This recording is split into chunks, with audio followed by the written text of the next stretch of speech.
So'nggi yillarda nogironlikni aniqlash va belgilash tizimi tubdan o'zgardi. Bu islohotlarning asosiy maqsadi fuqarolar uchun ortiqcha ovoragarchiliklarni bartaraf etish, inson omilini kamaytirish va barcha jarayonlarni adolatli hamda shaffof tashkil etishdan iborat. Avvalo, fuqarolar uchun murojaat qilish imkoniyatlari ancha kengaytirildi. Ilgari nogironlik belgilash uchun tuman markazidagi bo'ladigan vrachlik maslahat komissiyasiga borish talab etilgan bo'lsa, bugungi kunda arizani MyGov orqali, portal orqali onlayn yuborish mumkin. Shuningdek, mahalladagi oilaviy shifokor hamda ijtimoiy xodim orqali ham rasmiylashtirish mumkin. Bu aholi uchun katta yengillik yaratdi. Sirdaryo viloyati miqyosida olib qaraydigan bo'lsak, bugungi kunda nogironlik belgilash uchun murojaat qilayotgan fuqarolarning qariyb 50%, ya'ni yiliga o'rtacha 11 ming nafar shaxs aynan oilaviy shifokor orqali murojaat qilmoqda. Yana bir muhim yangilikdan biri murojaatlarning har bir bosqichi raqamlashtirildi.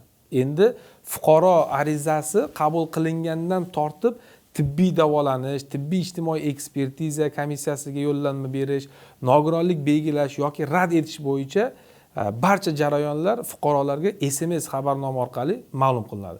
Bu orqali har bir murojaat nazorat ostiga olinib, asossiz kechikishlarga barham berilmoqda.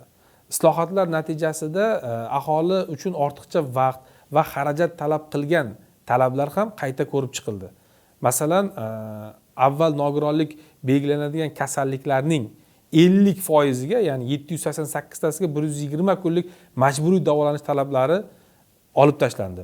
Endi esa 1400 nafarga yaqin kasalliklarning yarmi uchun bu talab bekor qilindi. 201 nafar kasallik holati uchun 60 kunga tushirildi. 237 ta kasallik holati uchun 90 kun etib belgilandi. Buning amaldagi natijasi bir misolda ham ko'rish mumkin. Ilgari bolalar miya falaji tashxisi qo'yilgan, tuzalish ehtimoli bo'lmagan bolalar ham 120 kunlik davolanishda kutishiga to'g'ri kelar edi. Yangi tartibdan so'ng esa bunday holatlarda ortiqcha kutish talabi qilinmaydi. Natijada so'nggi 8 oyda ushbu toifadagi nogironlik belgilanganlar soni o'tgan yilning shu davriga mos ravishda 2,5 barobarga oshdi.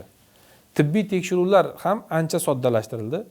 Ilgari ayrim kasalliklar bo'yicha o'rtacha 12 tagacha tahlil va mutaxassislar xulosasi talab qilingan bo'lsa, hozir bu ko'rsatkichlar o'rtacha 3-4 tagacha qisqartirildi. Masalan, Parkinson kasalligi bo'yicha avval bioximik tekshiruv, qon va peshob tahlili, EKG, rentgen, terapevt, nevrolog, xirurg va travmatologlarning xulosasi so'ralgan bo'lsa, bugunga kelib asosan miya tomografiyasi, MRT va nevrolog xulosasini o'zi yetarli hisoblanadi. Nogironlik belgilashda inson omilini kamaytirishga ham alohida e'tibor qaratilgan.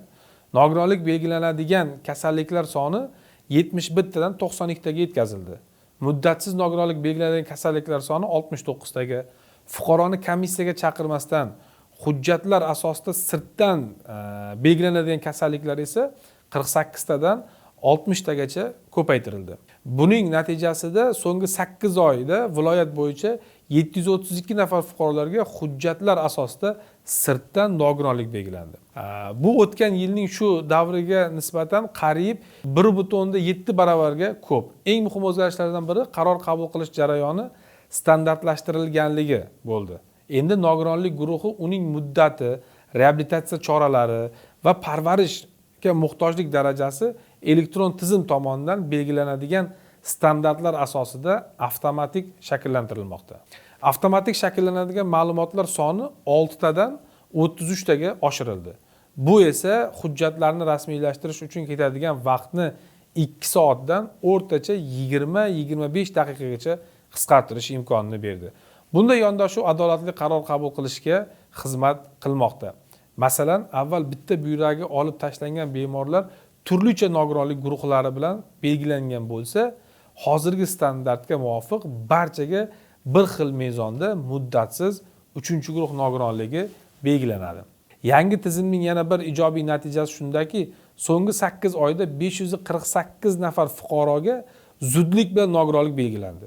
245 nafar shaxs esa qayta eksport ko'rigidan o'tish majburiyatidan ozod qilindi. Nogironlik belgilash jarayonini shaffof qilish va korrupsiya xavfini yanada kamaytirish maqsadida quyidagi chora-tadbirlar amalga oshiriladi. birinchi navbatda tuman ekspert komissiyalari xulosalari tasodifiy tanlov random asosida boshqa viloyat ekspert komissiyalariga taqsimlanib, qayta o'rganish tizimi joriy etiladi. Nogironlik axborot tizimi yagona raqamli sog'liqni saqlash operatoriga integratsiya qilinib, tibbiy ma'lumotlarni inson omilisiz almashish imkoniyati yaratiladi. Ekspert ko'rigini o'tkazish jarayonida sun'iy intellekt joriy etilib, xulosa chiqarishda avtomatlashgan 2 bosqichli sifat nazorati yo'lga qo'yiladi.